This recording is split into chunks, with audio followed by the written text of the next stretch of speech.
사춘기 딸과 갱년기 엄마가 다툰다면 우리는 어떻게 해야 할까요? 사춘기 딸과 갱년기 엄마가 다툰다면 제 이야기이기도 할 겁니다. 여러 가지 예가 있어요. 첫 번째, 한쪽 편을 든다.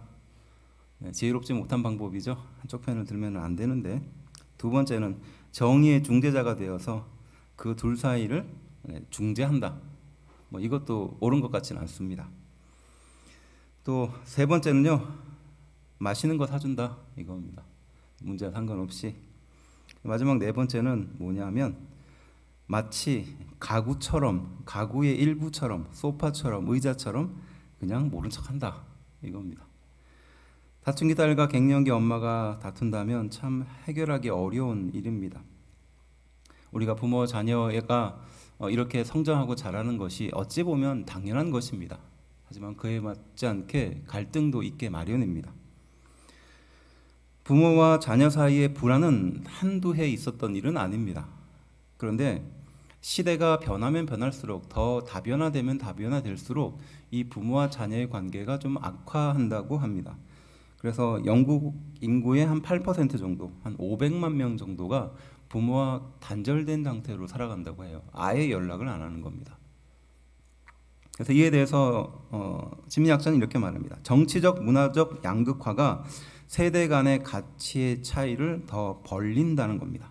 그래서 부모와 어른 아이의 관계 단절이 과거보다 더 심해질 것이다 라고 말합니다. 여기서 좀 중요한 말이 부모와 어른 아이예요. 그러니까 부모와 자녀는 우리가 잘 알듯이 아무리 자녀가 나이를 많이 먹어도 부모의 눈에는 아직도 어린아이잖아요. 그래서 부모와 어른 아이의 관계 단절이 과거보다 더 심해진다는 겁니다. 그러니까 우리 사회도 앞으로 돌아보면 부모와 자녀의 관계가 그렇게 원활하지 않을 것을 생각하지 않아도 예상이 되는 일이죠. 함께 읽은 말씀을 통해서 공경받는 부모, 또 공경하는 자녀가 줄어드는 세상에서 하나님께서 자녀와 부모의 관계를 통해서 주시는 교훈이 무엇인지, 또 우리는 어디에다 은혜를 받아야 할지, 어느 포인트에 그렇게 함께 좀 말씀을 나누어 보려고 합니다. 먼저는 부모에게 하는 교훈이에요. 부모에게 하는 교훈입니다. 아비드라로 시작합니다. 첫 번째가 노엽게 하지 말라라고 말합니다. 4절 말씀인데요. 이렇게 말합니다. 또 아비들아, 너희 자녀를 노엽게 하지 말고 오직 주의 교훈과 훈계로 양육하라 라고 말합니다. 이게 부모에게 하는 교훈이죠. 그렇다면 어떤 부모의 행동이 자녀를 노엽게 할까요? 대표적으로 두 가지인데요. 첫 번째가 부모의 이중성에 상처를 받습니다. 세상에 완벽한 부모는 사실 없어요. 그렇지만 부모가 항상 주의해야 될 것이 있는데 그것이 부모의 이중성입니다. 우리가 그렇다고 이중적인 마음을 가지고 살아가는 것이 아니에요. 그런데 자녀의 눈에는 그게 이중적인 모습으로 비춰질 수 있다는 것을 좀 주의해야 된다는 겁니다. 그러니까 자녀의 눈에는 정의가 더 중요해요. 이 정의를 부모에게 배우고 싶어하는 경향이 있거든요. 그런데 그 정의의 기준에서 자녀가 부모의 모습을 보니까 교회에서 비춰지는 엄마의 모습, 아빠의 모습과 집에서의 모습이 너무 다른 거예요. 그러면 자녀들은 어떻게 생각합니까? 부모님이 이중적으로 행동한다 이렇게 생각하는 거예요. 이 일에 대해서는 목회자인 제가 아마 예외가 아닐 겁니다. 저희 자녀도 있지만 저희 자녀가 교회에서의 제 모습과 집에서의 제 모습이 너무 판이하게 다르면 아마 제 딸은 저에 대해서 이중적인 마음을 가지고 살아간다 이렇게 생각할 수 있을 거예요. 가장 주의해야 될 일입니다. 그래서 말씀대로 살려고, 또 설교한 대로 살려고 몸부림치는 것이에요. 마찬가지로 우리 성도들도 그렇게 해야 되지 않을까요? 두 번째가 왜 상처를 받게 될까요? 내 것이다, 내 소유다 라고 생각하기 때문이라는 겁니다. 자녀는 하나님이 나에게 맡겨주신 것입니다. 그래서 우리는 철저하게 자녀에 대한 생각을 청지기의 마음으로 바라봐야 될 필요가 있는 겁니다. 그러니까 언젠가는 돌려줘야 된다는 뜻이에요. 여러분들 한 달 전에 제가 그 꽃하고 그 허브를 드렸잖아요. 그거 지금 잘 자라고 있습니까? 잘 자라는 사람은 잘하시는 거고, 혹시라도 사망에 이르게 했다면 그 또한 어쩔 수 없는 겁니다. 근데 생각해 보면요, 청직이라는 것은 나에게 주어진 것을 내 것이라고 소유할 수 없는 사람들입니다. 그러니까 맡겨주신 거예요. 언젠가는 돌려주는 겁니다. 꽃이 내 소유라면은 키우다 죽으면 어쩔 수 없는 일입니다. 하지만 그것을 다시 찾겠다라고 말하면 그때부터는 어떻게 됩니까? 정성을 다할 수밖에 없는 거예요. 자녀도 그렇다는 겁니다. 하나님이 나에게 꽃을 키우라고 맡겨주셨듯이 나의 인생에 이 자녀를 보내준 겁니다. 그래서 우리는 그 자녀를 꽃과 같이 잘 키우는 겁니다. 하지만 여기서 끝이 나지 않죠. 다시 하나님께 돌려주어야 되는 것입니다. 내 마음대로 안 되는 것이 자식이긴 하지만 내 마음대로 해서도 안 될 것이 자식이라는 말이에요. 하나님의 것이니까 그렇죠. 그래서 우리는 사랑을 베풀고 가르치라고 우리에게 자녀를 보내주었지 영원히 소유하라고 주신 것이 아니다라는 것을 기억해야 합니다. 두 번째는 무엇입니까? 주의 교훈과 훈계로 양육하라라는 말씀입니다. 계속된 말씀 4절 뒷부분에 나오죠. 오직 주의 교훈과 훈계로 양육하라. 이것이 두 번째 부모에게 주는 교훈입니다. 어떻게 자녀를 키워야 하는가라는 질문에 대한 대답이기도 합니다. 결국은요, 자녀는 부모를 닮게 되기 때문에 그렇습니다. 나를 닮는 것이 뿌듯한 일이기도 하지만 내가 약한 감정과 죄의 쓴뿌리와 기타 여러 가지의 상처로 뒤엉켜 산다면 그것을 가장 먼저 배우는 사람이 여러분들의 자녀가 될 수 있다는 것이에요. 그래서 우리는 그것을 자녀에게 물려주지 않도록, 닮지 않도록 정말로 피나는 노력을 해야 되는 것입니다. 그것이 부모의 역할이에요.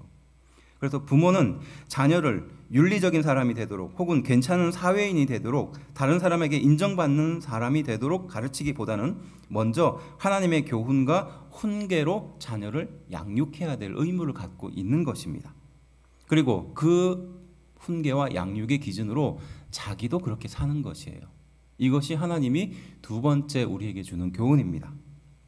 말로 가르치면 조금 남습니다. 하지만 몸으로 가르치면 평생 남는다는 말이 이와 같지 않을까요? 이것이 부모에게 주는 교훈입니다. 그렇다면 두 번째, 자녀들에게 주는 교훈은 어떤 것일까요? 첫 번째가 순종하라입니다. 순종하라예요. 순종은요, 귀를 기울인다라는 뜻이죠. 그리고 그 기울이는 귀에 경청한다라는 의미예요. 그러니까 귀를 연다는 뜻이에요. 6장 1절 말씀, 자녀들아 주 안에서 너희 부모에게 순종하라. 이것이 옳으니라 라고 말하거든요. 이 뒷부분에 이것이 옳다라는 말은요, 다른 말로 표현하면 결국은 옳은 일이다 라는 뜻이에요. 그러니까 순종하라, 이것은 결국 옳은 것이다 라고 말하는 것입니다. 자녀의 입장에서는요, 교훈이 잔소리로 바뀌게 되는 순간이 있어요. 하나님의 말씀이 뻔한 도덕적인 설교가 되는 순간과 비슷한 겁니다. 귀를 닫고 마음을 닫아버리게 되는 것이죠.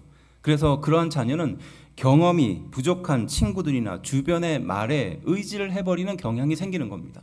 그래서 똑같습니다. 하나님의 말씀에 내가 온전히 귀를 기울이기보다는 다른 어떠한 것에 귀를 기울이는 경향이 생기는 것과 비슷한 거죠.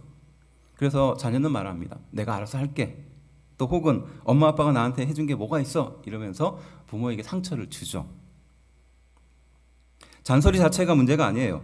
안 듣고 싶어하는 마음이 문제라는 겁니다. 이것을 다른 표현으로 하면 시험에 빠진 상태와 비슷한 겁니다. 그래서 헤어나올 수 있는 방법은 무엇일까요? 순종이라는 겁니다. 부모님의 말씀이 결국 하나님께 교훈과 같다면, 그리고 결국 이것이 옳은 일이라면 어떻게 해야 될까요? 그것을 순종해야 되는 자세가 필요한 겁니다. 그래서 하나님은 바로 순종하라라는 것을 명령으로 자녀에게 준 거예요. 왜냐? 순종이 잘 안 될 일이거든요. 그래서 명령으로서 준 겁니다. 왜냐? 자녀는 경험이 부족하거든요. 또 여러 가지로 잘 판단하는 능력이 상대적으로 부족할 수 있습니다. 그래서 부모는 자녀에게 어떠한 것을 말할 수 있는 것이고 자녀는 그것을 하나님의 명령이라 생각하며 순종할 수 있는 기회로 삼는 겁니다. 물론 불의한 명령에 대해서도 똑같이 순종하라 할 수는 없겠죠. 하지만 기억해야 할 것은 하나님의 말씀에 순종한 것처럼 부모의 말이 순종하다면 우리는 그 말에 순종해야 될 필요가 있는 겁니다. 하나님은 명령으로서 주어졌다는 거예요. 두 번째는 무엇일까요? 자녀에게 주는 교훈입니다. 공경하랍니다. 2절부터 3절 말씀인데요. 내 아버지와 어머니를 공경하라. 이것은 약속이 있는 첫 계명이니 이로써 내가 잘되고 땅에서 장수하리라 라고 말하거든요. 이 약속이 있는 첫 계명이라는 것은요, 하나님의 약속이 보장되는 유일한 첫 번째 계명이라는 뜻입니다. 그러니까 이것을 하면 하나님이 지켜주실 거야, 축복해 줄 거야. 그러니까 약속이 담겨 있는 첫 번째 가장 중요한 계명이라는 뜻이에요. 그래서 결국 내가 땅에서 잘 되고 장수할 것이다. 이것은 결국 부모님에 대한 공경이 전제가 되었을 때를 말하는 겁니다. 공경은요, 사실 조건에서 시작되는 것이 아닙니다. 이와 비슷하다면 좋은 선생님이라는 것은 존경받을 만한 선생님만 존경하고 공경하고, 그렇지 않은 선생님은 존경받을 만한 가치가 없다고 생각하니 존경하지 않겠다, 이런 태도하고 비슷한 거죠. 부모님을 조건이 있어서 공경하는 것이 아니라는 것을 말합니다. 조건을 따라서 공경하려고 하는 사람의 마음 때문에 그래요. 부모와 자녀의 관계는 그런 관계가 아니라는 겁니다. 부모가 잘나서, 부모가 대단한 능력을 갖추어서 공경받을 만한 행동을 해서 공경하는 것이 아니라는 것을 말하는 겁니다. 그래서 그런 사람의 약점을 잘 알고 있기 때문에 하나님은 부모의 공경에 가산점을 준 겁니다. 바로 유일한 가산점, 유일한 계명이다라고 주신 것이죠. 그래서 약속이 있는 첫 번째 계명으로 주신 것입니다. 순종과 공경하라고 자녀에게 말하는 이유는요, 설득이 안 되는 것이기 때문에 그렇습니다. 부모는 이야기합니다. 그 앞에 벼랑이 있어. 너는 떨어질 거야. 하지만 순종이 안 되는 자녀는 결국 그 벼랑에 떨어지고 나서야 여기가 벼랑이구나 라고 깨닫게 되는 것과 마찬가지죠. 설득이 안 되기 때문에 하나님은 자녀에게 명령하신 거예요. 순종하라. 그리고 부모를 공경하라. 정리하면 무엇입니까? 첫 번째가 부모에게 하는 교훈이에요. 노엽게 하지 말라. 그리고 주의 교훈과 훈계로 양육하라. 이것은 한마디로 정리하면 자녀는 내 소유가 아니라 하는 뜻입니다. 그리고 그 자녀에게 평생 본을 보이면서 살라라는 것이에요. 두 번째는 자녀에게 하는 것이죠. 순종하라. 그리고 공경하라라고 말합니다. 이 말은 한마디로 정리하면 명령대로 하라라는 것이에요. 왜냐? 잘 안 되기 때문에 그렇습니다. 사람의 본성이 약하기 때문에 그래요. 이것이 하나님이 우리 부모와 자녀에게 주는 교훈이다라는 사실입니다. 그렇다면 상처받은 자녀와 단절된 관계가 두려운 부모가 회복할 수 있는 유일한 해결책은 무엇일까요? 세상적인 가르침에는요, 어떻게 이것을 해결하라라고 말하냐면 자신의 상처를 보여주고 실수를 인정하고 용서하고 마지막까지 인내하라, 이게 세상적인 가르침입니다. 그래서 부모와 자녀가 서로 불편한 마음을 가졌을 때 이것을 다시 정상적인 관계로 회복하기 위해서 이런 방법을 사용하는 거예요. 상처를 보여주고 내가 실수했음을 인정하고 용서하고 마지막까지 인내해 주라. 그렇지만 하나님은 우리에게 그렇게 말씀하지 않는다는 것입니다. 무엇일까요? 하나님의 모습을 닮아가라라는 것이에요. 이것이 부모와 자녀에게 주는 교훈입니다. 그 첫 번째 무엇이냐? 관계의 회복의 시작과 마지막은 결국 예수 그리스도라는 뜻이에요. 믿으십니까? 모든 관계의 회복의 시작점은 결국 하나님의 관계 회복으로부터 시작된다는 것입니다. 이게 무슨 말입니까? 비뚤어진 가치관이나 어떤 잘못된 생각이나 트라우마나 어떤 상처들은요, 사실 그것을 직면하면서 해결하는 경우가 있습니다. 하지만 사실은 근본적으로 해결되지 않습니다. 그래서 심리학에서도 어떻게 표현하느냐, 그 상처를 묻어두라라고 말해요. 그리고 그 상처를 잊어버릴 만한 다른 어떤 것을 강화시켜주라라고 표현하거든요. 그러니까 해결이 안 되니까 하는 말입니다.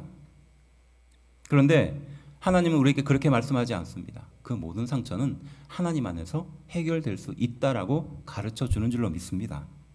하나님과의 관계 회복이 없이 인간 사이의 화해와 이해는 무너질 기초 위의 성과 같다는 것이에요.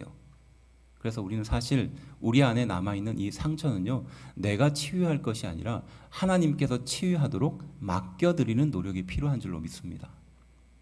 그래서 상처는 내가 치료할 수 있는 것이 아니다라고 먼저 전제하고요, 나를 만드신 하나님이 이 상처를 치료할 수 있다는 것을 믿고 맡기는 훈련이 필요한 거예요. 상처가 치유되었다라고 말하면서 끊임없이 그 상처를 다시 가져오는 사람들이 있습니다. 과거의 트라우마로부터 극복하지 못해서 그 트라우마를 가지고 평생을 살아가는 사람들이 있어요. 하나님은 그 평생의 상처와 트라우마를 해결해 주실 수 있는 분입니다. 왜냐? 우리를 만드신 분이니까요. 우리가 하나님께 그 상처를 치유받았다라고 말하면서 또 과거의 상처를 다시 한번 가져오는 사람들이 있어요. 벗어나지 못하는 사람이 있습니다. 왜? 무엇이 안 되기 때문에, 맡기는 훈련이 잘 안 되기 때문에 그렇다는 것이에요. 하나님이 우리를 만드셨기 때문에 우리의 상처를 누구보다도 잘 알고 계십니다. 우리가 그 상처를 하나님께 맡기기만 하면 그 모든 상처로부터 자유로워질 줄로 믿습니다. 그래서 우리는 그 맡긴 상처를 더 이상 미련두지 않고 바라보지 않아야 될 그런 믿음이 필요하고 용기가 필요한 거예요. 그런데 틈만 나면, 우리가 약해질만 하면, 우리가 연약한 상태에 빠지기만 하면 그 상처가 다시 한번 우리 자신을 휘감죠. 그리고 과거의 그 상처로 다시 나를 몰고 갑니다. 그리고 하나님이 치료해 주셨음을 인정하지 않고 다시 그 과거의 상처로 빠져드는 것을 보게 되는 것입니다. 깨어질 관계를 회복하기 위해서 우리 예수님이 이 세상에 오신 줄로 믿습니다. 다른 말로 표현하면 나의 상처를 치료하기 위해서 예수님이 오신 것이에요. 요한일서 1장 2절은 그것에 대해서 이렇게 표현합니다. 이 생명이 나타나신 바 되었다라고 말해요. 이 생명이 나타나신 바 되었다. 다른 의미로 말하면 이 세상에 생명이 없었는데 바로 예수님을 통해서 생명이 새롭게 시작되었다라고 표현하거든요. 생명이 시작되기 위해서 가장 먼저 우리가 해야 할 일은 바로 죄와의 단절이거든요. 그리고 본성을 부인하는 겁니다. 생명이 시작되는 예수님을 붙드는 것이 바로 우리의 회복의 시작이라는 것이에요. 그래서 고린도후서 5장 18절은 이렇게 말합니다. 이 모든 것이 하나님께로서 났으며 그가 그리스도로 말미암아 우리를 자기와 화목하게 하시고 또 우리에게 화목하게 하는 직분을 주셨으니 라고 말하거든요. 이 모든 것으로부터 화해하고 화목할 수 있는 방법은 하나님밖에 없다는 것이고 그것을 위해서 예수님이 세상에 오셨다는 것입니다. 그리고 우리에게 또한 그렇게 화목하게 할 수 있는 직분을 주셨다는 것이에요. 믿으십니까? 하나님을 통해서 온전한 화목을 경험해야 상처가 치유가 되어야 가족 간의 관계도 회복된다는 것이에요. 부모와 자녀의 관계도 회복된다는 것을 말하는 겁니다. 그 화목하게 하는 직분이 여기에 있다는 것이에요. 그래서 5장 20절은 이렇게 말합니다. 우리 함께 한 목소리로 좀 읽어볼까요? 시작. 그러므로 우리가 그리스도를 대신하여 사신이 되어 하나님이 우리를 통하여 너희를 권면하시는 것 같이 그리스도를 대신하여 간청하노니 너희는 하나님과 화목하라 라고 말하거든요.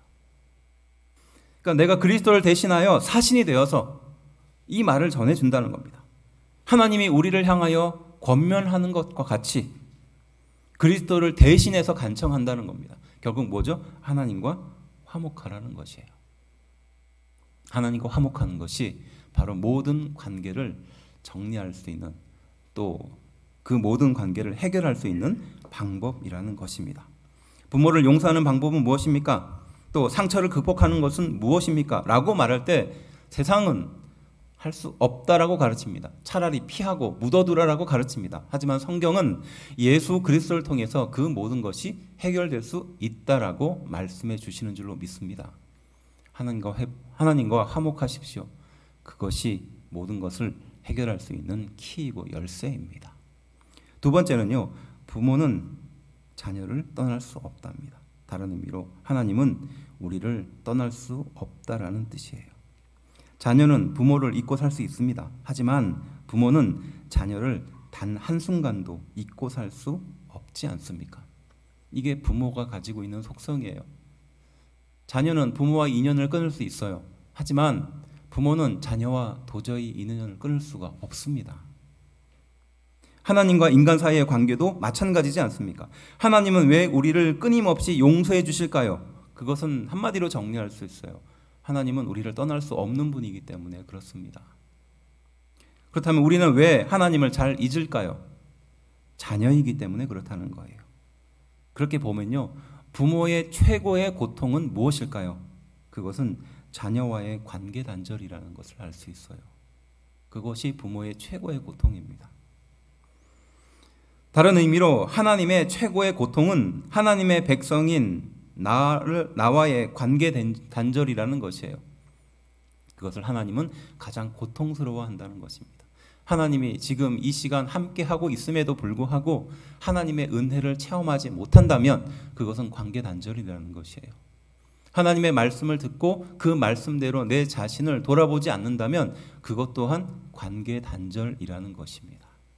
그저 예배 형식에 참여하고 또 다친 마음을 가지고 딱딱한 마음을 가지고 예배에 참석한다면 그 또한 하나님과의 관계 단절이라는 것이죠. 그래서 생각해 보면 잘난 자식보다는 사실 못난 자식이 부모의 마음을 사실 아프게 하는 것이 사실입니다. 이건 무엇과 같을까요? 목회자와 교회의 관계도 같아요. 또 하나님의 자녀를 대신 맡은 청지기의 입장도 같은 마음일 겁니다. 사실 목회자는 부모의 마음으로 목회를 하게 되어 있습니다. 그래서 목회자를 닮아가는 성도를 위해서라도 목회자는 더욱더 거룩하게 살아야 될 의무가 있죠. 왜냐? 성도들이 목회자를 따라 살려고 하기 때문에 그렇습니다. 제가 은퇴하신 목사님과 대화 중에 그런 이야기를 목사님이 하시더라고요. 평생을 목회하면서 많은 사람들을 만나고 또 기억하고 있지만 아직도 잊을 수 없는 것은 잘난 성도보다는 사실은 못난 성도다, 이렇게 얘기하시더라고요. 그 목회 수십 년을 지나갔던 수많은 성도들 중에서 잘나고 괜찮은 성도도 있었지만 못나고 부족한 성도도 있었거든요. 이제 은퇴하고 나서 생각나는 것은 그 사람들이라는 거예요. 무엇과 같습니까? 부모와 같은 마음이지 않습니까? 그래서 우리는 상처를 보이기보다는 상처를 하나님 앞에 쏟아 놓아야 합니다. 그리고 문제를 공격하고 사람을 공격하기보다는 죄를 공격하고 죄의 본성을 가슴 아파해야 되는 것이죠. 그리고 먼저 다가가기보다는 예배를 통한 관계 회복에 관심을 가져야 하는 것입니다. 그리고 문제의 해결보다는 하나님과의 화해에 초점을 맞춰야 될 이유가 여기 있다는 사실이에요. 마지막 세 번째는 결국 자녀는 부모를 닮는다라는 말씀입니다.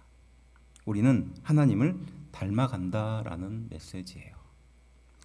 레위기 11장 44절은 내가 거룩하니 너희도 거룩하라라고 말씀하십니다. 이것은 명령으로 주어진 거예요. 근데 이 말씀을 묵상해 보면 하나님의 모습을 따라 살려고 하는 그 마음의 움직임이 담겨 있어요. 아무리 악한 사람이라도요, 그 마음속에 선한 것이 담겨 있습니다. 그리고 그것은 거룩한 것이에요. 그리고 그것은 하나님께서 주신 것입니다. 그런 하나님의 모습을 닮아가면 내 마음속에 은혜가 채워지고 만족감이 채워집니다. 하지만 닮아가지 못하는 자신을 발견하면 발견할수록 괴로운 상태에 빠지는 것이죠. 저는 이것이 세상 사람들의 상태라고 생각해요. 우리는 하나님을 닮아가도록 만들어졌습니다. 거룩하고 선하고 하나님을 기쁘시게 하는 것이 무엇인지 그것을 따라서 행동할 때 우리 안에 큰 기쁨들이 채워진다는 것이에요. 이 말씀을 통해서 부모들이 생각해야 될 것은 자녀가 부모를 사랑하도록 부모는 그 역할을 다 해야 될 의무를 갖고 있다는 것입니다. 자녀가 나를 진심으로 사랑하고 자녀가 나를 진심으로 공경할 수 있도록 부모가 그러한 마음을 갖는 훈련을 해야 되는 것이에요. 모범이 되도록 노력해야 하고 바르게 살도록 해야 하고 세상 사람의 길을 따라가지 않도록 노력해야 될 이유가 여기 있다는 것입니다. 내가 자녀에게 가르치기 위해 내 못된 본성을 닮지 않도록 몸부림치며 살아야 될 이유가 여기 있다는 것이에요. 늘 하나님의 은혜를 사모하고 죄 앞에 엎드리고 하나님의 관계 회복에 모든 관심을 집중하며 사는 것, 이것이 바로 예수님을 닮아가는 부모의 모습이라는 사실입니다. 결국 상처받은 자녀와 단절된 관계가 두려운 부모의 회복을 위한 방법은요, 하나님의 모습을 닮아가고 서로의 위치를 생각해 보는 것이에요. 자녀와 부모의 관계를 통해서 하나님을 닮아가는 것이죠. 서로를 돌아보고 하나님과 나의 관계를 돌이켜서 생각해 보는 겁니다. 그리고 이것을 위해서 자녀와 부모의 관계를 우리 인생에게 허락해 주신 줄로 믿습니다. 누구나 부모가 있습니다. 또 누구나 어떤 사람의 부모입니다. 하나님은 그 관계를 통해서 하나님과의 관계를 돌아보게 하셨으며 또 그 관계를 통해서 거룩하게 선하게 사는 인생으로 인도해 주시려고 말씀하신 줄로 믿습니다. 신명기 6장 1절 9절 말씀은요, 쉐마라는 말씀이에요. 고리타분하게 구약에 있는 말씀을 이렇게 인용하는 것도 참 그렇지만요, 이 말씀은 결국 하나님이 자녀와 부모에게 주는 교훈이기도 합니다. 신명기 6장 2절 말씀인데요, 제가 읽어드릴게요. 곧 너와 내 아들과 내 자손 내 손자들이 평생에 내 하나님 여호와를 경외하며 내가 너희에게 명한 그 모든 규례와 명령을 지키게 하기 위한 것이며 또 내 나를 장구하게 하기 위한 것이다 라고 말합니다. 너와 내 아들과 내 손자들이 평생에 내 하나님을 경외하고 그리고 그 명령과 규례를 지키게 하기 위한 것이라는 거죠. 이것이 우리에게 맡겨주신 사명입니다. 그리고 이어지는 5절부터 9절 말씀은요, 이렇게 말합니다. 우리 함께 한 목소리로 좀 읽어봅시다. 시작. 너는 마음을 다하고 뜻을 다하고 힘을 다하여 내 하나님 여호와를 사랑하라.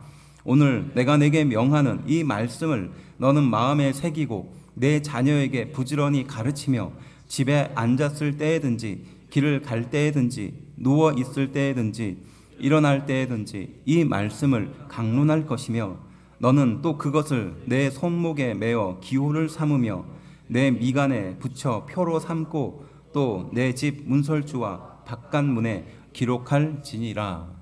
아멘. 이것이 하나님이 우리에게 맡겨주신 부모와 자녀의 사명이 담겨있는 말이죠. 여호와를 사랑하고요, 그리고 내 자녀에게 그것을 새기도록, 그 말씀을 새기도록 부지런히 가르치라고 합니다. 언제까지? 평생 해야 할 일이라는 것입니다. 저는 그래서 교회에 대한 소망을, 또 앞으로의 교회에 대한 소망을 여기에 두어야 한다고 생각합니다. 어떻게 보면 세상의 많은 문제들이 바로 이로부터 시작되는 거예요. 자녀가 부모를 바라보면서 그 이중성에 또 상처를 입게 되며 또 세상을 향하여 그것을 표출하는 것들을 보게 됩니다. 세상이 부모와 자녀의 관계가 단절되면서부터 그 상처를 해결하지 못하는 것들로 또 이 많은 사회의 부작용들을 보게 됩니다. 결국 이것을 해결할 수 있는 방법은 하나님의 말씀밖에 없습니다. 그리고 그 일을 하기 위해서는 세상의 그 어떤 기관도 할 수 없는 일이 있어요. 그것을 교회가 해야 되는 것이죠. 가만히 보면요, 떠돌이 같은 신앙생활을 합니다. 부모로부터 신앙생활에 영향을 받았던 자녀가 독립해서 새로운 가정을 꾸리게 되면 대부분의 한국 교회는요, 부모님이 섬기는 교회를 다니기보다는 자신과 잘 맞는 혹은 자신과 가까이 있는, 살고 있는 곳이 가까운 그곳의 교회로 옮기게 되죠. 거기에서 다른 은혜를 받으면서 살아가는 겁니다.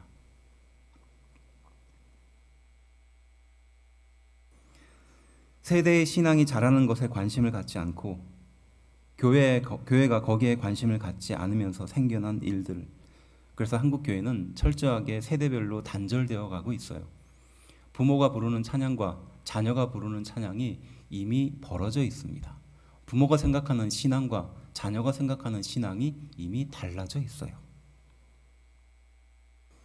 그래서 이 일을 할 수 있는 것은 교회입니다. 부모가 자녀의 신앙, 또 부모가 자녀에게 말씀을 가르치고 부모가 자녀에게 삶의 지혜를 가르칠 수 있는 것, 이것은 바로 하나님이 우리 교회를 향하여 주신 명령이라는 것입니다. 그래서 저희는 상상합니다.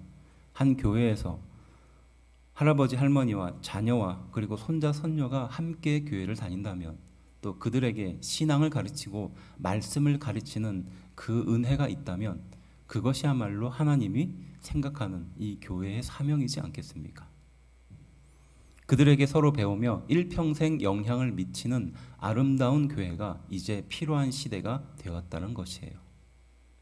예수 그리스도를 통해서 온전히 회복되고 서로를 용서하고 또 서로의 잘못을 고백하며 그 생명이신 예수님을 붙들고 이 모든 문제를 해결할 수 있는 능력을 붙드는 것, 그것이 바로 교회에서부터 시작될 수 있는 줄로 믿습니다.